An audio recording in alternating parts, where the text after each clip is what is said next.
Welcome everyone to another edition of Play It Through, and on this edition it's Castlevania 3 Dracula's Curse for the NES, brought to us by Konami. Castlevania 3 is the final game in the NES trilogy that also included Simon's Quest and the original Castlevania. Castlevania 3 is easily the best of the three NES titles, as well as one of the best games in the entire franchise. While going back to the original style gameplay that Castlevania 1 gave us, it also adds some new elements including branching paths and multiple characters to play as. You are also playing as a different Belmont than the one we played in the other two NES titles. Instead of playing as Simon Belmont, we now play as Trevor Belmont. Dracula's Curse is also a prequel title, taking place before the original Castlevania and Simon's Quest. Castlevania 1 took place in 1691, and Castlevania 2 followed up in 1698. Dracula's Curse, however, takes place in 1476, which is one of the earlier games in the timeline. Now this will be a completely different style of Play It Through than in my past videos. In this Play It Through, I actually will be showing every level in the game. By doing so, I'm actually using separate playthroughs that I did. One where I really focused on Sypha's whole storyline, and the other where I focused on getting Alucard. Don't worry, I will be showing all four endings, as well as some gameplay that will involve the other character, Grant. I'm going to do my best to show each level about when it would take place. So I'll show you what happens when you take one path, then follow it up by saying what happened if you had taken the other path. Also, with each ending, I will be showing the final boss battle with each individual character to try to show the best strategies I could come up with how to complete the game with each of the four characters. So now it's time to begin our journey into Castlevania 3 Dracula's Curse on the NES, and I want to start off by listening to probably one of my favorite intro songs of all time.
So here we go with Castlevania 3 on the NES, and it starts off pretty similar to the original Castlevania.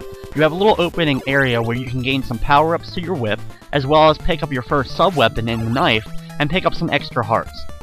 Just like the original Castlevania, you use your hearts that you can see the count of in the upper right corner of the screen to use your weapons.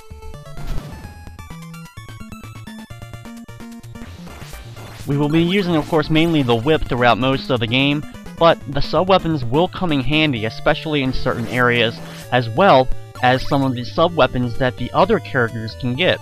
While Alucard and Grant both use the main sub-weapons that you do, Sypha actually gets different types of magic that she can use, depending upon what sub-weapon that she picks up.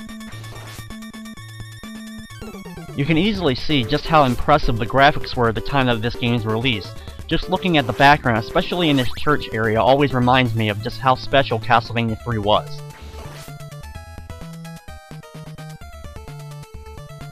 While the best of the 3 Castlevania games, this one is pretty much one of the hardest as well. I think Castlevania 1, due to a lot more of its cheap deaths, is probably the hardest of the 3 Castlevania games on the Nintendo, but this one's right behind it. Maybe the length as well as the final level of the game is probably one of the reasons why this one is just as hard, if not harder, than the original. The final boss of the game is 3 forms and probably one of the hardest fights the NES has to offer.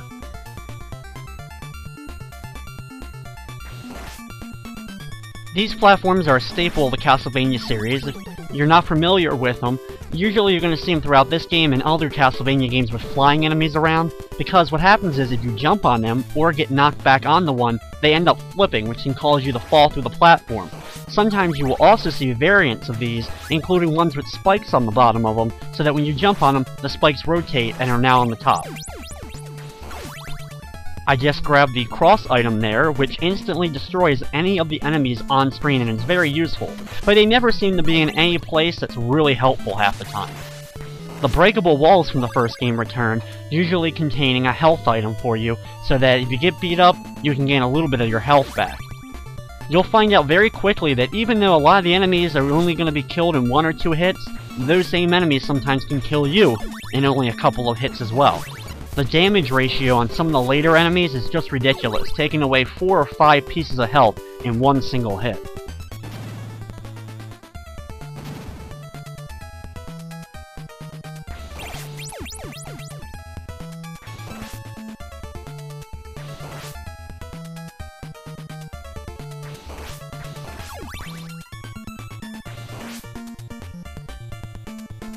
Here is our first boss of the game, the Skeleton Knight. I like to stand on the far right over this platform, duck down, and just keep hitting him. Usually by hitting him like this, you'll be able to keep him out of range of his sword attack, and keep him within range of your whip attack. After just a little bit, he will go down as probably the easiest boss you will face in this game.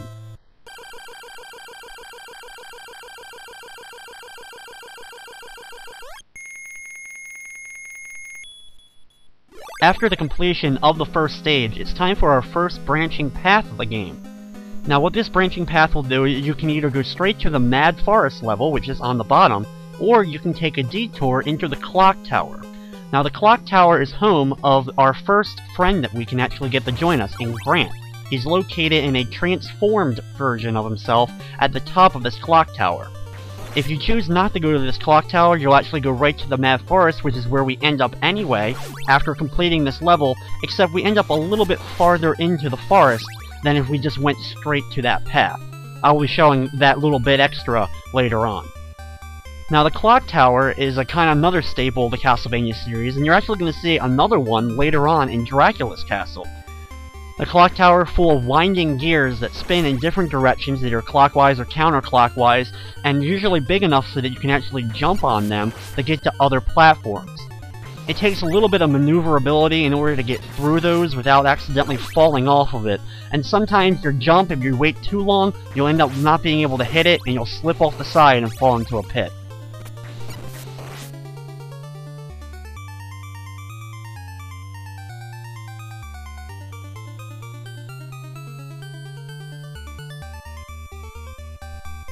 As we deal with these swinging pendulums, which we'll find again later on in the Dracula castle part of the clock tower, swing across them and jump to the next platform, wait for the next one to come over, and just take your time. Don't jump until it's stopped.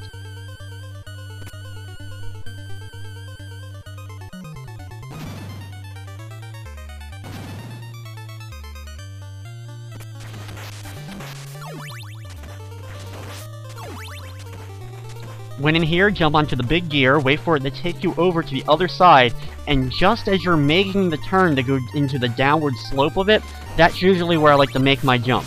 These gears will spin you around so that you'll have to press whatever direction that you want to go in to make sure that you don't end up getting spun around and sent backwards a little bit.